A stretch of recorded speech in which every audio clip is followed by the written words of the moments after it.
Bismillahirrahmanirrahim. Assalamualaikum warahmatullahi wabarakatuh. Innal hamdalillah nahmaduhu wa nasta'inuhu wa nastaghfiruh wa na'udzu billahi min shururi anfusina wa min sayyiati a'malina man yahdihillahu fala mudilla lahu wa man yudlil fala hadiya lahu. Wa asyhadu an la ilaha illallah wahdahu la syarika lah wa asyhadu anna Muhammadan abduhu wa rasuluh. Ya ayyuhalladzina amanu taqullaha haqqa tuqatih wa la tamutunna illa wa antum muslimun. Amma ba'd. Fa inna khairal hadisi kitabullah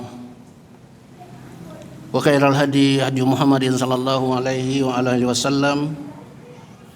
Wa syarrul umuri muhdatsatuha wa kullu muhdatsatin bid'ah wa kullu bid'atin dhalalah wa kullu dhalalatin finnar. Ayyuhal ikhwah jamaah rahimani wa rahimakumullah. Kita akan lanjutkan kajian kita membaca kitab Riyadhus Shalihin,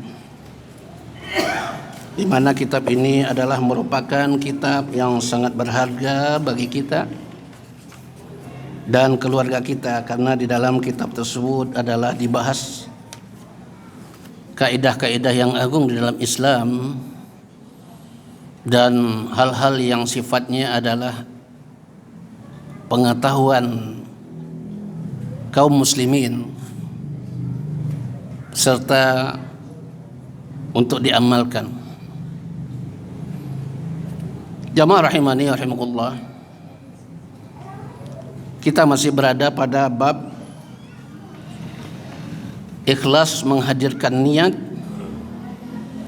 di dalam setiap perbuatan dan ucapan,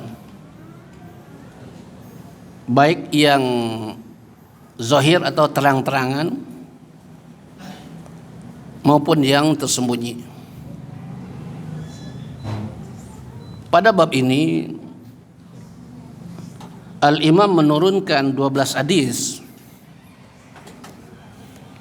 dan di antara hadis yang kita baca yakni hadis 1 sampai 5. Dan insyaallah taala pada malam hari ini kita akan lanjutkan pada hadis berikutnya, yaitu hadis yang ke-6. Dan di dalam kitab Riyadhus Shalihin juga, ya, karena kita baru mempelajarinya, nomor yang ditulis oleh Al-Imam An-Nawawi, ya, sama dengan hadis-hadis yang diturunkan. Hanya saja nanti setiap bab itu terkadang kala hadisnya berbeda-beda.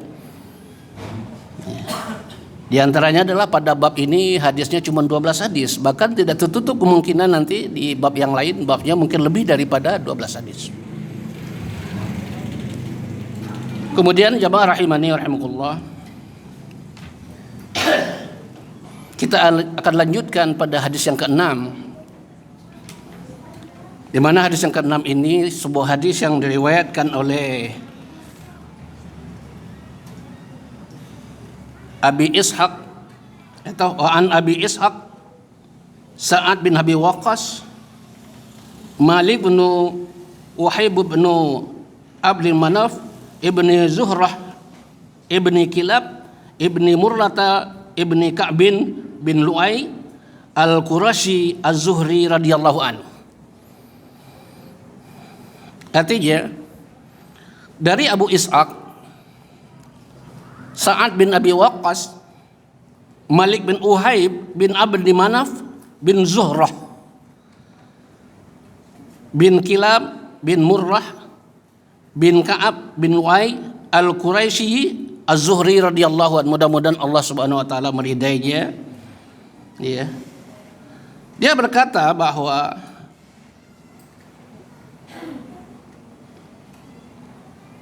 ahadil asyaratil masyhudi lahum bil jannati radhiyallahu anhum maqal. Sa'ad bin Abi Waqqas ini adalah seorang sahabat beliau adalah termasuk dari 10 orang sahabat yang dijamin masuk surga. Dan kita kenal juga bahwa Sa'ad bin Abi Waqqas ini adalah seorang yang taat kepada orang tuanya, di mana dia pernah diancam oleh orang tuanya untuk meninggalkan agamanya atau Islam. Namun karena Sa'ad bin Waqqas ini adalah seorang yang taat, berbakti kepada orang tua, dan kemudian mengamalkan sebuah hadis di mana Rasulullah bersabda, la ta'at fi makhluqi bi maksiatillah atau bil maksiatil khaliq. Ya, tidak boleh taat kepada makhluk untuk maksiat kepada Allah. Artinya adalah bahwa ibunya Sa'ad pernah mengancam dia bahwa kalau dia tidak mau meninggalkan agamanya, maka kata ibunya, saya ini akan mogok makan. Ya. Dan kemudian Sa'ad mengatakan bahwa seandainya ibu memiliki sebanyak 100 nyawa, kata dia, aku tidak akan pernah meninggalkan agamaku. Namun tidak tahan juga ibunya, akhirnya ibunya makan juga. Kemudian jemaah rahimani rahimakumullah, selanjutnya hadis yang mulia ini, di mana Sa'ad berkata, ja'ani Rasulullah sallallahu alaihi wasallam ya'udhuni ama hajjatal wada min waja'a istaddabi. Selanjutnya dia berkata, Rasulullah sallallahu alaihi wasallam datang menjengukku ketika aku sakit keras pada tahun Haji Wada. Fakultu, ya Rasulullah, inni qad balagha bi minal waja'a ma tara. Kemudian aku berkata kepada Rasulullah SAW, wahai Rasulullah, sakitku ini sangat keras, sebagaimana engkau telah mensaksikan sendiri. Kemudian, wa anazu malin wala yarisuni illa natan li. Sementara aku, kata Sa'ad, mempunyai harta yang cukup banyak, dan tidak ada seorang pun yang menjadi ahli warisku selain anak perempuanku.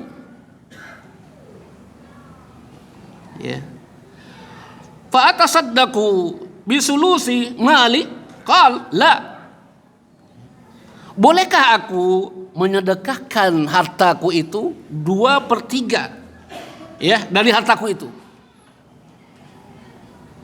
Kemudian beliau menjawab, la, atau tidak boleh.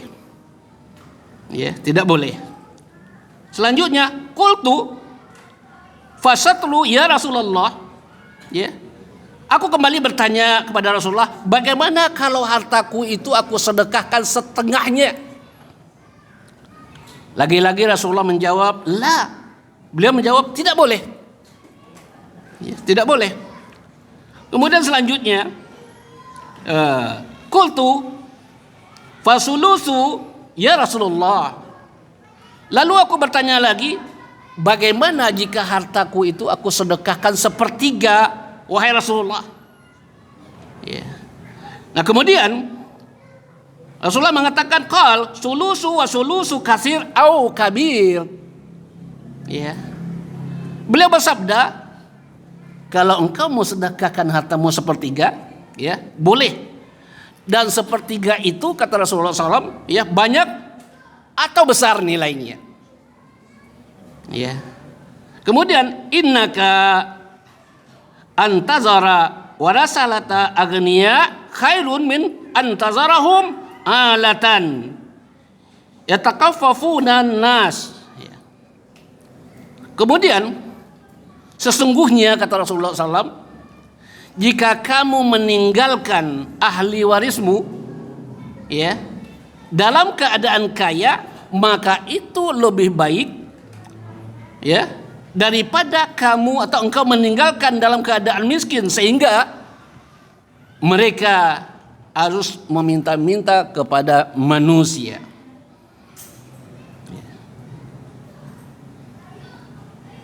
Selanjutnya jemaah rahimani wa rahimakumullah.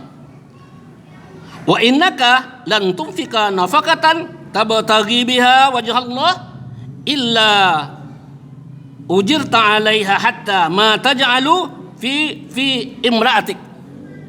Sesungguhnya tidaklah kamu menafkahkan hartamu dengan keridaan Allah, ya, melainkan kamu akan diberikan pahala karenanya. Bahkan apa yang kamu suapkan kepada mulut istrimu, maka itu bernilai sedekah. Selanjutnya jemaah rahimani wa rahimakumullah. Faqultu ya Rasulullah, ukallifu ba'da ashabi. Sangat melanjutkan, kemudian aku berkata, wahai Rasulullah, akankah aku tinggalkan atau akankah aku tinggal di kota Mekah ini setelah kepergian sahabat-sahabat darinya?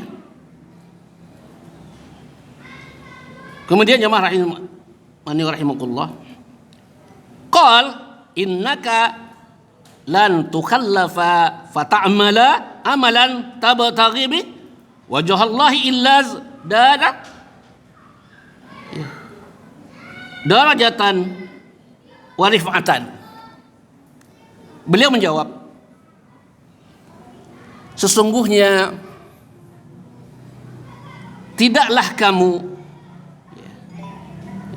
sesungguhnya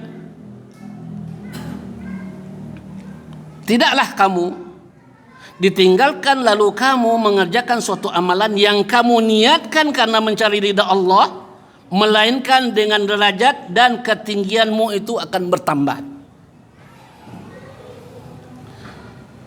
Selanjutnya jemaah rahimani wa rahimakumullah, wala'allaka an tukallafa hatta yantafa'a bika aqwamun wa yudarra bika akharun. Ya, barangkali umurmu, ya, ini perkataan Rasulullah kepada Sa'ad, barangkali umurmu akan dipanjangkan sehingga orang-orang dapat mengambil manfaat darimu. Di samping itu ada juga orang-orang lain yang merasa dirugikan oleh dirimu.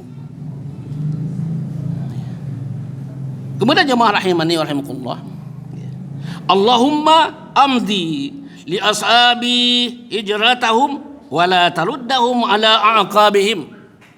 Ya Allah, ya, saat berdoa, biarkanlah hijrah sahabat-sahabatku itu terus berlangsung dan janganlah engkau mengembalikan ke tempat semula.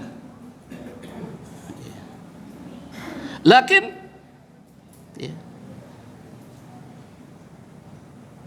al-ba'isu Sa'd bin Khawlah ya Rasulullah sallallahu alaihi wasallam an mata bimakata. Tetapi ya, kasihan kepada seorang sahabat yang bernama Sa'ad bin Khawlah. Ya, Rasulullah sallallahu alaihi wasallam menyayangkan, ya, bahwa Sa'ad bin Khawlah ini, ya, dia itu tidak sempat ikut berhijrah bersama Rasulullah sallallahu alaihi wasallam, akan tetapi, ya, Sa'ad ini bin Khawlah ini bukan Sa'ad bin Waqqas tadi, ya. Sa'ad bin Khawlah salah seorang di antara sahabat juga, ya. Dia itu meninggal di Makkah. Ayo ikhwah jamaah rahimani wa rahimakumullah. Di antara pengesahan hadis yang mulia ini, ya, hadis ini diriwayatkan oleh Bukhari. Bahkan riwayat hadis ini adalah disebutkan oleh para ulama atau muhaddisin, ya, hadis ini muttafaqun alaih. Kemudian beberapa di antara kosakata dari hadis yang mulia ini adalah di mana Rasulullah menyebutkan atau bersabda, ya'uduni, ya, menjengukku. Artinya di sini adalah bahwa ketika Sa'ad bin Waqqas sakit, ya, dijenguk oleh yang mulia Rasulullah sallallahu alaihi wasallam, ya, dan kemudian, ya, saat ini sangat menderita sakit yang sangat keras. Asyatru, ya, ini adalah merupakan di mana ketika saat akan berinfak, ya, tawar menawar dengan Rasulullah sallallahu alaihi wasallam. Ya, mulai dari 2/3, kemudian setengahnya sepertiga. Tapi tidak dengan bagaimana kaum muslimin sekarang ini. Ya, kalau mereka ingin mengeluarkan hartanya, ya, kalau bisa tidak dikeluarkan sama sekali. Tapi sahabat yang mulia Sa'ad bin Abi Waqqas, sebagaimana juga Abu Bakar As-Siddiq, beliau memiliki harta yang banyak. Kemudian beliau katakan kepada Rasulullah, "Wahai Rasulullah, saya akan menginfakkan harta saya, ya, seluruhnya." Kemudian apa kata Rasulullah SAW? Jangan. Ya. Apa yang aku akan tinggalkan nanti untuk keluargamu? Ada Allah. Keyakinan yang sangat-sangat terhadap orientasi para sahabat ini adalah untuk akhirat mereka, sehingga harta yang mereka miliki itu, ya, demi fisabilillah, demi agamanya, ya, mereka siap untuk menginfakkan atau mensedekahkan secara keseluruhan. Walaupun demikian, jamaah rahimani wa rahimakumullah, di dalam Islam tidak boleh seseorang itu mengeluarkan harta seluruhnya. Tapi diatur, ya, maksimalnya adalah disebutkan oleh Rasulullah SAW, yakni sebanyak 1/3. Walaupun itu dikatakan oleh beliau SAW bahwa 1/3 dari berinfak itu juga adalah merupakan sangat banyak, bahkan besar nilainya. Kemudian Rasulullah bersabda dalam kosakata asing ini, dikatakan bahwa tazara, kalau kamu meninggalkan, artinya adalah bahwa Rasulullah berkata kepada Sa'ad bin Abi Waqqas, ya, agar beliau tidak menginfakkan seluruh hartanya. Karena apa? Karena dikatakan oleh Rasulullah SAW, ya, jangan sampai engkau meninggalkan, ya, keluarga, ya, dalam keadaan miskin. Alatan, artinya dalam alatan di sini adalah yaitu keadaan miskin. Yatakaffafunan nas, sehingga ketika engkau meninggalkan, ya, keluargamu yang miskin, nanti mereka akan meminta-minta kepada manusia, nanti mereka akan menyusahkan manusia. Kemudian Rasulullah bersabda, akallafu ba'da ashabi, akan aku tinggalkan di kota ini, maksudnya di Mekah ini, ya, setelah kepergian sahabat-sahabat. Ketika itu adalah bahwa sahabat dalam keadaan berhijrah, ya, dari kaum Muhajirin ke Madinah, yaitu kaum Ansar yang menolong mereka, ya, sehingga akan aku tinggalkan di kota ini setelah kepergian sahabat-sahabatku darinya, ya. Kemudian sahabat berkata, yakni apakah aku akan ditinggalkan di Mekah setelah mereka meninggalkanku? Rasulullah SAW bersabda, wala'allaka an takhallafa, barangkali umurmu wahai Sa'ad akan dipanjangkan oleh Allah Subhanahu wa taala. Maksudnya adalah mudah-mudahan Allah senantiasa memanjangkan umur dalam kebaikan, ya, wahai Sa'ad. Kalimat la'alla itu kalau diartikan dalam bahasa Arab, ya, sebagaimana ayat di dalam ayat Al-Qur'an banyak mengatakan la'allakum tattaqun. Ini adalah merupakan kepastian dari Allah Subhanahu wa taala agar kalian menjadi orang yang bertakwa. Tetapi harapan bagi kita la'alla itu adalah apa, mudah-mudahan kalian yang menjadi orang yang bertakwa. Ya ayyuhalladzina amanu taqullaha wal tanzur nafsum ma qaddamat lighad wattaqullaha innallaha khabirum bima ta'malun. Ya. Wala takunu kalladzina nasullaha fa ansahum anfusahum ulaika humul fasiqun. Ya, seterusnya. Dan kemudian di ayat itu disebutkan, ya, la'allakum tattaqun. Sebagaimana ayat yang disebutkan di dalam firman Allah Subhanahu wa taala, ya, ketika Allah memanggil untuk melaksanakan puasa Ramadan, Allah katakan, ya ayyuhalladzina amanu kutiba alaikumus syiyamu kama kutiba alal ladzina min qablikum la'allakum tattaqun. Wahai orang-orang yang beriman, telah diwajibkan kepada kalian untuk berpuasa. Ya. Untuk apa? La'alla, ya, la'alla, kum itu adalah merupakan kata ganti, ya, dhamir, kamu. La'alla itu adalah Allah katakan agar kamu bertakwa. Sekali lagi saya katakan bahwa la'alla di sini adalah, kalau kita mengartikan la'alla di sini artinya tidak lain adalah harapan kita, doa kepada Allah Subhanahu wa taala, ya, mudah-mudahan, ya, kita menjadi orang yang bertakwa. Jadi kata la'alla di sini sebagaimana disebutkan oleh muallif biasanya digunakan untuk mengagungkan sesuatu harapan, namun dalam kalam atau firman Allah Subhanahu wa taala, ya, kata tersebut adalah merupakan suatu keharusan, ya, atau kenyataan. Demikian juga, ya, yang sering terjadi pada ungkapan sabda Rasulullah sallallahu alaihi wasallam. Kemudian Rasulullah bersabda, hatta yantafi'a bika aqwamun wa yadurru bika akharun. Sehingga orang-orang dapat mengambil manfaat ketika Sa'ad bin Abi Waqqas ini diperintahkan oleh Rasulullah SAW untuk tetap berada di Mekah, ya, agar apa? Agar engkau atau orang-orang bisa mengambil manfaat darimu dengan kebaikanmu. Di samping itu juga orang-orang lain juga merasa dirugikan olehmu bila mana mungkin hal-hal tersebut yang tidak berkenan dengan mereka, ya.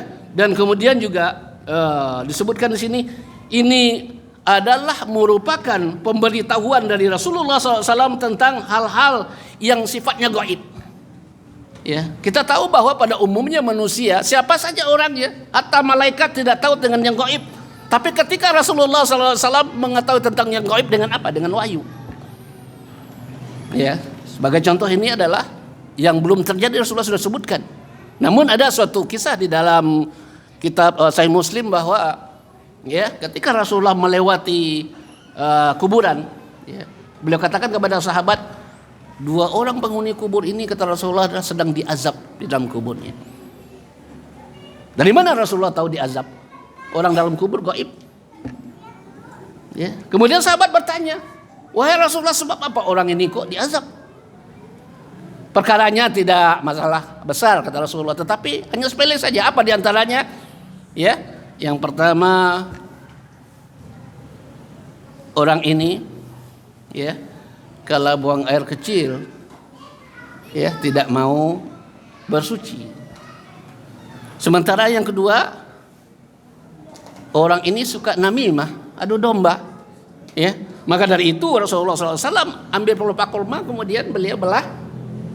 Kemudian satu pelepah ditancapkan pada kuburan yang lain, yang satu, kemudian satu pelepah lagi ditancapkan pada kuburan yang kedua. Kata Rasulullah SAW, selama pelepah kurma ini belum kering, ya, mudah-mudahan penghuni kubur ini dientengkan azabnya, kata Rasulullah.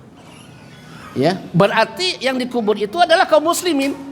Dan Rasulullah SAW betul-betul tidak tahu dengan yang gaib. Sebagaimana contoh ketika malaikat Jibril bertanya kepada Rasulullah, wa akhbir anin sa'ah, atau mata saat kapan terjadinya kiamat. Rasulullah tidak menebak tanggal sekian, hari sekian, bulan sekian, tidak. Tapi kata beliau, mal mas'ul anha bi'a'lam minas sa'il. Yang ditanyai tidak lebih tahu daripada yang bertanya. Siapa sa'il? Malaikat. Mas'ulnya siapa? Rasulullah yang ditanya.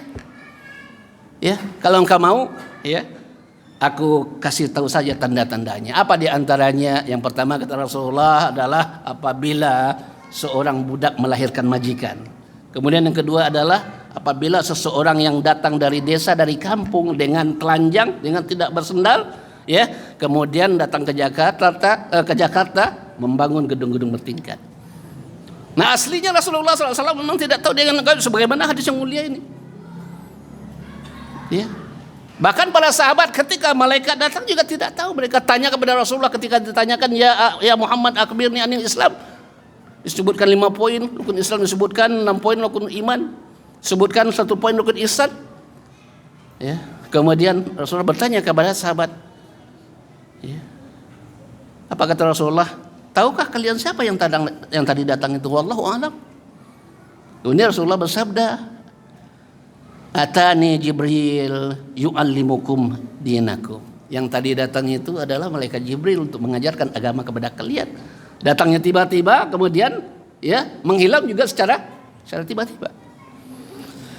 Kemudian jemaah rahimani rahimakumullah, di antara kosakata yang disebutkan oleh mu'allif di sini kalimat abdi, ya, amdi. Biarkanlah terus berlangsung. Yang dimaksud adalah yaitu sempurnakanlah, ya, hijrah dari Mekah ke Madinah, berlangsung terus. Ya. Al-ba'is, yang kasihan, ya. Rasulullah katakan, yang kasihan maksudnya adalah yang sangat membutuhkan dan sangat bersedih hati adalah, yakni siapa? Sa'ad bin Khawlah, seorang sahabat di mana sahabat ini dia tidak ikut berhijrah dari Makkah ke Madinah, dia meninggal di Makkah.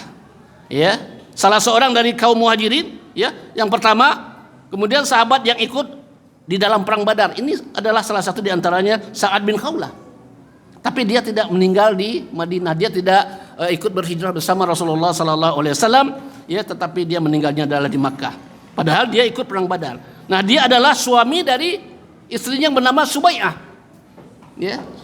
Sa'ad bin Khawlah ini memiliki istri namanya Subai'ah Al-Aslamiyah. Subai'ah ini ketika ditinggal oleh suaminya, ya, yakni saat sedang menunaikan haji wada, beberapa hari setelah itu Subai'ah melahirkan.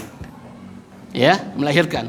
Nah, melahirkan seorang anak, maka Rasulullah SAW bersabda, kamu sudah boleh menjadi halal. Oleh karena itu, menikahlah dengan laki-laki yang kamu sukai. Maksud dari hadis yang mulia ini tidak lain adalah bahwa masa iddah, ya, seorang istri apabila ditinggal oleh suami, ya, dalam keadaan hamil ketika melahirkan. Ya, aslinya adalah masa iddah, ya, yakni 3 kali quru. Tetapi iddahnya seorang yang ditinggal suami dalam keadaan mengandung adalah ketika dia sudah melahirkan anak. Ya, dia boleh menikah lagi. Ya, nah ini diperintahkan oleh Rasulullah SAW. Mana ada sabda Rasulullah SAW, walakin al-ba'isu Sa'ad bin Khawlah, adalah beliau kasihan dan bersedih hati atas keadaan dari sahabat yang bernama Sa'ad bin Khawlah ini, di mana saat ini meninggal di Makkah, ya, padahal para sahabat yang lain radhiyallahu anhum ajma'in tidak menyukai tinggal di bumi yang mereka hijrah darinya ini, yang meninggalkannya atau menuju Madinah, meskipun mereka, ya, mencintai kota ini karena Allah Subhanahu wa taala. Kemudian menyebutkan hal tersebut di mana Sa'ad bin Abi Waqqas merupakan upaya, ya, agar beliau untuk mententramkan hatinya bahwa hijrahnya itu diterima dan kemudian dinilai secara sempurna dan tidak seperti sahabat yang bernama Sa'ad bin Khawlah. Ya, jadi di sini 2 sahabat diantaranya adalah Sa'ad bin Abi Waqqas, kemudian satu lagi adalah Sa'ad bin Khawlah. Ya, kalau Sa'ad bin Khawlah ini memang dia itu, ya, tidak kebagian untuk ikut berhijrah bersama Rasulullah SAW ke Madinah. Namun Sa'ad bin Abi Waqqas karena ada sesuatu kepentingan yang sangat beliau diperlukan, beliau, ya, tidak ikut sementaranya berhijrah. Cuma hanya saja dikatakan bahwa, ya, dengan niat bahwa Sa'ad bin Abi Waqqas ini dia berhijrah, walaupun dia tidak ikut berhijrah, tetapi dia dinilai adalah sama dengan, ya, dia telah ikut berhijrah. Tapi beda dengan Sa'ad bin Khawlah. Karena apa? Dia tidak berniat berhijrah, belum dia berniat atau dia tidak pergi hijrah ke Madinah, namun dia keburu meninggal. Maka Rasulullah katakan, ya, sangat sayang sekali kepada Sa'ad bin Khawlah, ya, salah seorang di antara sahabat muhajirin, ya, yang berhijrah dari yang seharusnya dari Makkah ke Madinah, namun dia tidak ikut berhijrah, dia meninggal di Makkah. Kemudian jamaah rahimani rahimakumullah, Rasulullah bersabda, yarsilahu, ya, menyayangkan, artinya adalah prihatin Rasulullah SAW kepada siapa? Sa'ad bin Khawlah. Nabi bersedih dan kasihan terhadapnya karena Sa'ad bin Khawlah ini, ya, yang dimaksud di sini adalah bukanlah ratapan, tetapi tidak, ya, artinya adalah Sa'ad bin Khawlah meninggal ini bukan Rasulullah ratapi dia, tidak, akan tetapi di sini adalah kenapa kok sampai, ya, qadarullah bahwa Sa'ad bin Khawlah ini tidak sempat ikut berhijrah ke Madinah, kan gitu. Jamaah rahimani rahimakumullah, kita lihat kandungan dari hadis yang mulia ini. Di antaranya yang pertama adalah bahwa, ya, seorang muslim, ya, apabila saudaranya muslim yang lain sakit, ya, maka disyariatkan untuk menjenguk, ya, apalagi seorang pemimpin, ya, dia harus melihat bawahannya, terutama pada saat orang itu sedang sakit keras, sebagaimana saat sakit yaitu di mana Rasulullah SAW dia menjenguk beliau. Kemudian yang kedua, di antara kandungan hadis ini atau pelajaran yang kita ambil adalah bahwa diperbolehkan seseorang itu memberitahukan penyakit yang dideritanya dengan tujuan yang benar, ya, yakni misalnya untuk meminta obat atau doa dari orang yang saleh yang tanpa disertai dengan keluhan dan sikap tidak ridha, tidak boleh, ya, harus dengan ridha. Dan kemudian hal ini tidak bertentangan dengan, ya, kesabaran yang baik. Ya, yang hanya saja yang tidak boleh adalah bahwa manusia berputus asa atau dia mengatakan kata-kata bahwa ya Allah tidak adil. Ya, saya sudah berusaha agar sehat segala macam. Ternyata orang yang itu kok nggak pernah sakit dan segala macamnya. Ini nggak boleh. Kenapa? Karena apa yang Allah Subhanahu Wa Taala berikan kepada kita itu adalah salah satu di antara itu yang terbaik bagi kita. Maka dari itu terima apa saja bentuknya. Menurut kita tidak baik, ya, menurut Allah baik. Ya, nah maka dari itu ya kita boleh memberitahukan sakit apa, makanya yang menjenguknya atau yang membesuknya ya ikut mendoakan. Ya, jadi intinya kita membesuk saudara kita yang sakit itu adalah di samping untuk menghibur, kemudian juga mendoakan agar ya penyakitnya diangkat oleh Allah Subhanahu Wa Taala dan kemudian agar disembuhkan oleh Allah Subhanahu Wa Taala. Itu intinya. Jadi salah satu di antara hadis yang disebutkan di dalam Sahih Bukhari bahwa hakul muslim al muslim adalah hak seorang muslim dengan muslim yang lain adalah apabila dia sakit hendaklah dijenguk. Ya. Kemudian kandungan hadis yang mulia ini yang ketiga adalah bahwa ya boleh meletakkan ya tangan di dahi orang yang sedang sakit. Karena ini adalah termasuk ya mengusap wajahnya serta mengusap bagian tubuhnya yang sakit seraya mendoakan agar dia diberikan umur yang panjang. Artinya adalah panjang dalam ketaatan, bukan hanya sekedar panjang saja. Ya, kebiasaan ya kaum muslimin kalau nengok orang sakit ya, yang dia rasakan dulu apanya? Ininya. Oh, panas dia segala macam. Karena suhu panas itu adalah merupakan sesuatu penyakit yang memang agak berat gitu ya. Jadi di mana Rasulullah juga melakukan demikian ya. Beliau meletakkan tangannya di keningnya Sa'ad bin Waqqas ketika beliau sakit sehingga didoakan oleh Rasulullah sallallahu alaihi wasallam. Kemudian kandungan yang lain yang ketiga yang keempat maksud saya. Pahala berinfak itu ya tergantung pada kebenaran niat dan pengharapan ya hanya mencari ridha Allah Subhanahu wa taala sebagaimana yang disebutkan dalam sebuah hadis yang diriwayatkan oleh Amirul Mukminin Umar bin Khattab radhiyallahu anhu. Dia berkata, Rasulullah bersabda ya innamal a'malu binniyah wa innamal likulli imri'in ma nawa. Sesungguhnya segala sesuatu perbuatan itu sudah tergantung pada niatnya. Kalau dia niat karena Allah maka Allah reda kepadanya, tapi kalau dia niat kepada yang lain maka Allah tidak reda ya. Nah, berarti orang ini telah mempersekutukan Allah Subhanahu wa taala dengan yang lain. Begitu seluruh amal. Maka disebutkan oleh para ulama bahwa kualitas amal itu memiliki dua syarat. Ya. Tidak ada ketiganya, enggak ada. Dua saja. Yang pertama adalah ikhlas kepada Allah Subhanahu wa taala. Ya. Ikhlas kepada Allah Subhanahu wa taala, qul inna salati wa nusuki wa mahyaya wa mamati lillahi rabbil alamin. Hanya lillah kepada Allah Subhanahu wa taala. Ya, atau di ayat yang lain, allazi khalaqal mauta wal hayata liyabluwakum ayyukum ahsanu amala. Ya, Allah yang menciptakan mati. Allah menciptakan hidup. Ya, liyabluwakum ayyukum ahsanu amala. Siapa yang paling ikhlas di antara amal kita? Konsekuensi dari syahadat kepada Allah Subhanahu wa taala. Kemudian kualitas amal yang lain adalah bahwa ittiba'ur rasul. Ya, ittiba'ur rasul. Mengikuti petunjuk dari Rasulullah sallallahu alaihi wasallam, tidak boleh ditambah, tidak boleh dikurangi. Dan pada umumnya kaum muslimin rusak mereka dalam amal adalah tidak ittiba kepada Rasulullah. Kalau ikhlas jangan ditanya. Antum boleh perhatikan ya, manusia berkumpul di Senayan berzikir, baca kalimat thayyibah. Ya, jauh-jauh datang dari mana-mana, ikhlas mereka. Tapi lihat amalnya. Siapa yang mencontohkan demikian? Pernahkah Rasulullah berzikir di lapangan dengan demikian kecuali misalnya salat istiqah? Idul Fitri, Idul Adha, enggak pernah. Menambah-nambah amal dengan asumsi ini baik apa salahnya, enggak boleh. Ya, enggak boleh. Man amila amalan laisa alaihi amruna fa huwa raddun. Barang siapa yang mengerjakan suatu amal yang tidak sesuai dengan petunjuk Rasulullah, ya tertolak dia. Ya, ittiba Rasul adalah merupakan konsekuensi dari syahadat kepada Rasulullah sallallahu alaihi wasallam. Maka dari itu amal itu akan berkualitas adalah dua syaratnya. Yang pertama adalah ikhlas, konsekuensi dari syahadat kepada Allah Subhanahu wa taala.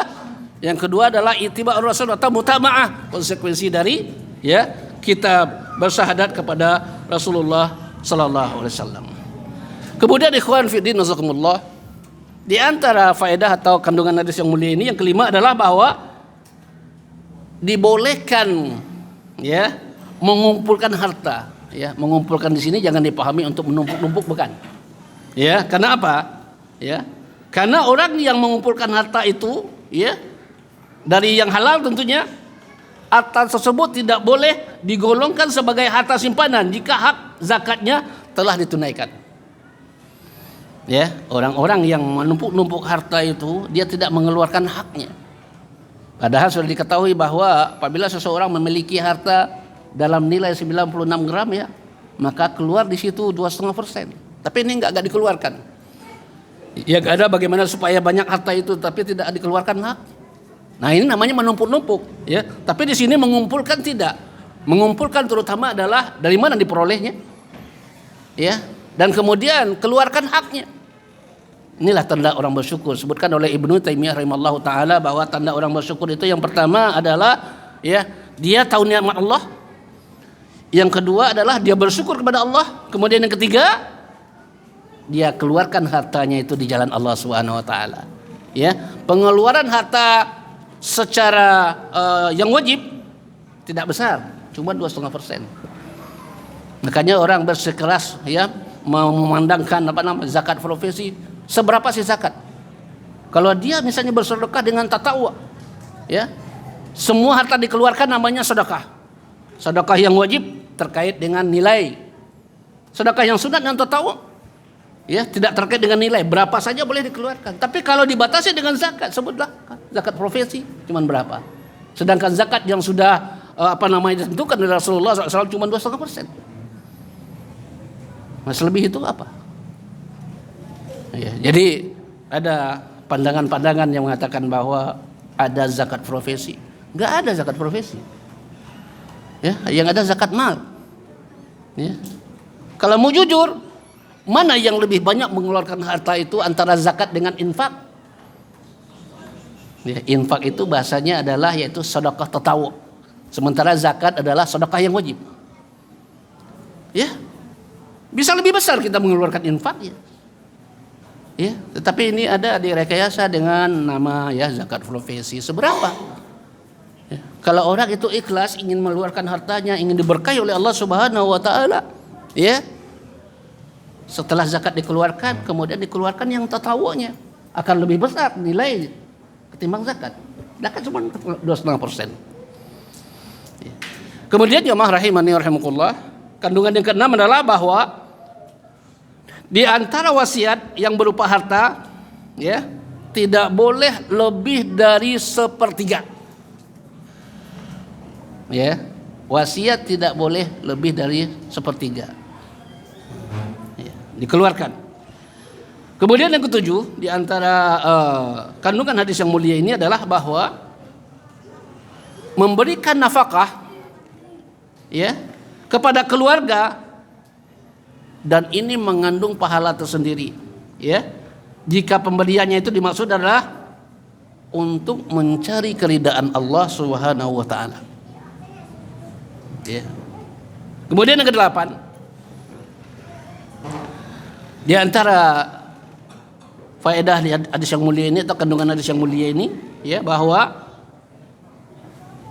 berbagai atau seluruh kebaikan dan ketaatan yang tidak bisa dikerjakan bisa diganti dengan amal lain, yaitu dalam hal pahala dan balasannya. Para sahabat radhiyallahu anhum ajmain, mereka semuanya tidak kaya, tetapi mereka semuanya berperang. Artinya begini, kalau mereka memiliki ilmu, mereka bersedekah dengan ilmunya, dengan mengajarkan ilmu itu kepada kaum muslimin. Kalau mereka tidak punya ilmu, punya harta, juga bersekutu dalam kebaikan, mereka keluarkan hartanya. Misalnya dia tidak bisa mengajar, tidak bisa berdakwah, ya, demi kelancaran dakwah misalnya, ya, saya yang biayai fasilitas segala macamnya atau dalam bentuk apapun dengan harta saya. Ya. Tetapi dengan ilmu tidak, dengan harta tidak, dengan tenaga. Ya. Asal seluruh kebaikan itu diniatkan oleh Allah untuk Allah Subhanahu wa taala, maka nilainya sama. Di mana satu kebaikan Allah berikan ganjaran 10. Man jaa bil hasanati falahu asyru amsalihha. Ya, jadi kita berperan. Jangan tidak ambil bagian. Begitu kehidupan para sahabat radhiyallahu anhum ajmain, mereka semuanya tidak kaya. Mereka semua juga tidak berilmu. Ada juga yang kaya, ada juga yang berilmu. Mereka tidak punya ilmu, tidak punya harta, punya tenaga. Mereka berperan. Maka dari itu, jangan tinggalkan kebaikan walaupun sekecil apapun. Mana contohnya misalnya dengan tenaga. Ada tetangga habis belanja, bawa beras 1 karung gitu ya. Nah, standar motornya udah nggak benar lagi. Kalau nanti standarin rubuh, ya, suruh dia pegang motornya, kita turunin. Kebaikan. Contohnya seperti itu. Banyak kebaikan-kebaikan lain. Yang terpenting mau atau tidak. Mau atau tidak. Ya. Maka dari itu ikhwan fillah nazakumullah, ya. Kalau kita ingin memperberat timbangan kebaikan kita, sebagaimana nanti akan dilihat masing-masingnya, Allah berfirman, "Faman ya'mal mithqala dzarratin khairan yarah, wa may ya'mal mithqala dzarratin syarran yarah." Enggak usah pilih-pilih. Apa saja yang mendatangkan kebaikan, lakukan. Nanti akan kita lihat, sehingga ketika di akhirat nanti, ya, ada mizan, ada timbangan, ya, kita berusaha lebih berat timbangan kebaikannya ketimbang timbangan keburukannya. Itu adalah merupakan hasil usaha kita, ya, hasil usaha kita. Kemudian jemaah rahimani rahimakumullah, di antara faedah yang ke-9 dari hadis yang mulia ini adalah bahwa anjuran menyambung silaturahim, yaitu tali persaudaraan, ya, dan berbuat baik kepada kerabat. Dan ini perlu diketahui, ya, bahwa menyambung tali persaudaraan dengan orang yang lebih dekat kekerabatannya lebih baik daripada dengan orang yang jauh kekerabatannya. Jadi prioritas di sini adalah keluarga dekat terlebih dahulu. Menyambung di sini adalah bukan hanya sekedar berkunjung saja, tidak. Tetapi apabila terjadi sengketa atau perselisihan, ya, damaikan, islahkan, sambung silaturahim. Kan pada umumnya kan kakak beradik, bersaudara segala macam itu, ya, itu kan terjadi. Ya, saya pernah mendengarkan ada seseorang tidak cocok dengan kakaknya. Ya, sudah lama itu. Hanya persoalan kakaknya ini adalah yang laki-laki, atau kakaknya adalah yang perempuan. Kemudian adiknya laki-laki. Adiknya laki-laki ini punya istri. Istrinya dia dengan kakak perempuannya, ya, tidak akur. Ya. Kemudian kakak perempuan ini, ya, menderita penyakit ketika bangun tidur, nggak bisa bergerak, berbusa mulutnya. Kemudian masuk rumah sakit, sampai hari ini diminta adiknya itu yang selek dengan istrinya yang selek dengan kakaknya itu suruh nengokin, nggak mau dia. Nah yang demikian itu harusnya itu gimana? Disambung silaturahim. Lupakan segalanya itu. Ya, apalagi kalau sudah melihat saudara kita sakit gitu, jangan disyukuri. Ya, datangi, hibur mereka, doakan mereka, itu yang terbaik, ya. Nah, yang dimaksud dengan menyambung silaturahim itu adalah ketika terjadinya perselisihan. Kalau kita kan bahasa silaturahim, ya, lebaran mengunjungi, ya, rumah saudara, mengunjungi itu juga termasuk di antara. Tapi yang dimaksud silaturahim di sini adalah apabila terjadi ketidakcocokan di antara satu keluarga, ya, mari berdamai kembali. Urusan apa sih yang tidak bisa diselesaikan? Yang terpenting hati ini jangan keras, ya, hati ini jangan keras. Ya. Manusia biasa bersalah. Nah kalau sampai hari kiamat saya nggak maafkan, Allah saja memaafkan manusia datang dengan dosa sepenuh bumi. Kalau dia bertaubat kepada Allah Subhanahu Wa Taala, ya Allah terima taubatnya. Kalau kita kan enggak. Dia pernah nyakitin saya itu. Ya, pokoknya sampai mati saya tidak. Sebegitu kejam. Ya. Nah, nanti bagaimana? Sedangkan kaum muslimin untuk urusan dunia itu boleh tidak bertegur sapa cuman 3 hari saja, sudah. Selebihnya baik. Beda dengan urusan akhirat. Urusan akhirat boleh selamanya. Seseorang misalnya mencaci maki agama, ya, mencaci maki atau wahyu Allah Subhanahu wa taala dan yang sifatnya keagamaan, itu boleh kita tidak bertegur sapa dengan dia. Prinsipnya dia itu adalah kafir. Ya. Tapi kalau urusan-urusan yang sifatnya dan ini berpengaruh kepada ibadah kita. Apalah artinya ibadah itu hablum minallah dengan manusia tidak bertegur sapa. Sedangkan Allah menyebutkan hablum minallah wa hablum minnas itu harus dijaga. Ya. Kemudian ikhwan fillah di antara faedah yang lain adalah yakni menjelaskan kaidah usul, ada kaidah usul yang disebutkan oleh para ulama namanya sadduz zari'ah, sadduz zari'ah itu adalah mencegah sarana yang berpotensi kepada keburukan, apalagi perbuatan syirik dan bid'ah itu enggak boleh dibuka, ditutup. Ditutup. Dan kemudian penetapannya adalah sebagaimana Nabi bersabda, wala tarudduhum ala aqabihim. Dan janganlah engkau mengembalikan mereka ke tempat semula. Hal ini ditegaskan juga adalah agar tidak ada seorang muslim yang menjadikan sakit sebagai sarana alasan untuk mencintai negeri dan kampung halaman yang telah ditinggalkan. Selanjutnya ikhwan fillah jazakumullah, yang ke-12 pembatasan kemutlakan yang biasanya terdapat di dalam Al-Qur'an dengan keterangan dari As-Sunnah. Sebab Allah yang Maha Suci bersabda, "Mim ba'di wasiyati yusina biha audain." Setelah dipenuhi wasiatnya yang mereka buat atau setelah dibayarkan hutangnya. Nah, jadi di sini disebutkan dalam riwayat yang lain atau sunnah membatasi wasiat dengan jumlah 1/3 ini adalah merupakan ketentuan Allah Azza wa Jalla. Dan terakhir jamaah rahimani rahimakumullah, di antara faedah hadis yang mulia ini, kewajiban kita senantiasa memperhatikan kemaslahatan ahli waris dan kemudian senantiasa memelihara keadilan di antara mereka. Yang ke-14 terakhir khitab atau sasaran hadis ini kitab firman Allah, kitab hadis Rasulullah SAW adalah merupakan sasaran Rasulullah SAW yang ditujukan kepada siapa? Seorang yang mencakup orang lain di mana mereka memiliki sifat-sifat serupa dengannya. Tetapi tentu ini dikhususkan bagi kalangan orang-orang yang mendapatkan taklif atau beban syariat. Di antara para ulama sepakat dalam hal ini berujah dengan hadis yang kita telah sampaikan tadi, yaitu hadis nomor 6 yang diriwayatkan oleh melalui sahabat Sa'ad bin Abi Waqqas. Hadis ini dicatat oleh Bukhari dan Muslim, termasuk derajatnya muttafaqun alaih. Dengan demikian jamaah rahimani rahimakumullah, ini di antara hal yang kita bisa bahas pada hadis yang ke-6 karena waktu sudah masuk enggak mungkin kita untuk melanjutkan pada hadis berikutnya. Kita cukup baca satu hadis saja, namun panjang dengan faedah-faedah yang sudah kita sampaikan.